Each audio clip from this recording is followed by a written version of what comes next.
Number 3، Asifa باجی جو آپ کی ممبئی سے تعلق رکھتی ہے، ان سے علم لینا کیسا ہے اور کیا یہ عالمہ فاضلہ ہیں؟ ہمارے پاس جو معلومات ہے وہ یہ ہے کہ آصفہ صاحبہ عالمہ نہیں ہے، آصفہ صاحبہ جو ہیں وہ عالمہ نہیں ہیں۔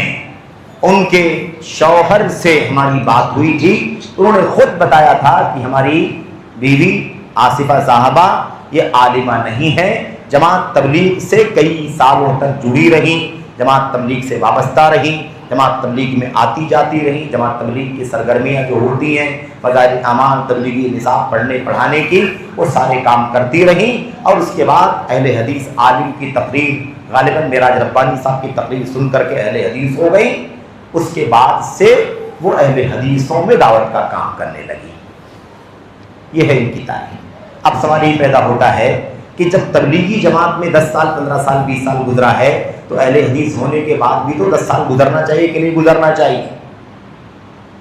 آدمی صرف یہ کہہ کر کے کہ میں تبلیغی جماعت سے نکل گیا ہوں، اہل حدیث ہو گیا ہوں، اتنا بولتے ہی اس کی ساری باتیں اہل حدیث تھوڑی ہو جائیں۔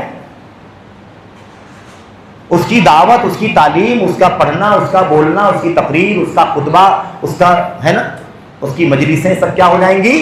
اہل حدیث ہو جائیں گی۔ ایسا کچھ بھی نہیں ہے نا۔ تو 10 سال 20 سال تک کوئی آدمی جماعت تبلیغ میں تھا، جماعت اسلامی میں تھا، اگر اللہ نے اس کو توفیق عطا فرمائی کہ وہ اہل حدیث ہو جائے تو اہل حدیث ہونے کے بعد اہل حدیث علماء سے بھی علم حاصل کرنا چاہیے، مدارس سے علم حاصل کرنا چاہیے، علماء سے علم حاصل کرنا چاہیے، تاکہ وہ اہل حدیثیت کے علم میں پختہ ہو جائے۔ اہل حدیث کا عقیدہ، سنت، منہج، حلال حرام ہے کہ نہیں، اس کے بعد اسے دعوت کا کام کرنا چاہیے۔ بات سمجھ میں آ رہی کہ نہیں آ رہی؟ یہ ہے اس کا مسئلہ۔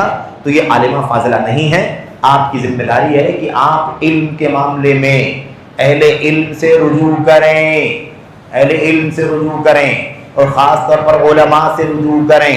عالمات سے، فاضلات سے جو نہیں ہیں ان کی بات ہی نہیں کرتا، جو ہیں عالمات فاضلات ان کے بارے میں بھی جب تک پورا یقین نہ ہو جائے صحیح معنوں میں کہ ان کا علم، ان کی دعوت، ان کا مشن، ان کا منہج، ان کا مدرسہ ہے نا، ان کا استاذ کون ہے، کیا ہے کہ نہیں، ان کا اٹھنا بیٹھنا چلنا پھرنا کیا ہے، ساری پوری طور پر اطمینان نہ ہو جائے، تب تک آپ ہر کسی کے پیچھے، ہر کسی کے درس میں حاضر ہونے اور دوڑنے بھاگنے کی کوشش نہ کریں۔